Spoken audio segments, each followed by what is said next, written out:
유난히도 캄캄한다면 나 홀로. నమస్తే one and all, welcome to గనీ motivational videos. ఎవరి బలం ఎంతో వారికి ఖచ్చితంగా తెలిసి ఉండాలి, లేకపోతే అది మన తెలివి తక్కువతనం అవుతుంది. ఈ విషయం పైన ఒక చిన్న కథ.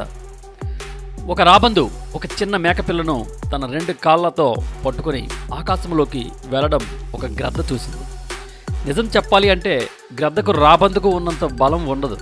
కానీ గ్రద్ద నేను కూడా రాబందులాగా నా ఆహారాన్ని నేనే తెచ్చుకుంటాను అనుకుంది. వెంటనే ప్రక్కన ఒక గొర్రెల మంద ఉంది, దానిలో ఒక గొర్రె మీద వెళ్ళి వాలింది. అంతలో అక్కడికి గొర్రెల కాపరి వచ్చాడు.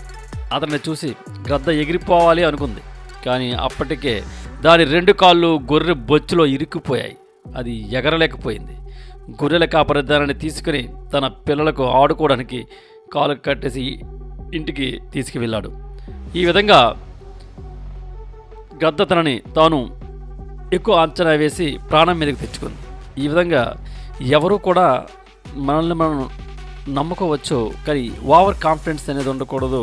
అలాగే మనపైన మనం తక్కువ కాన్ఫిడెన్స్ ఉండకూడదు.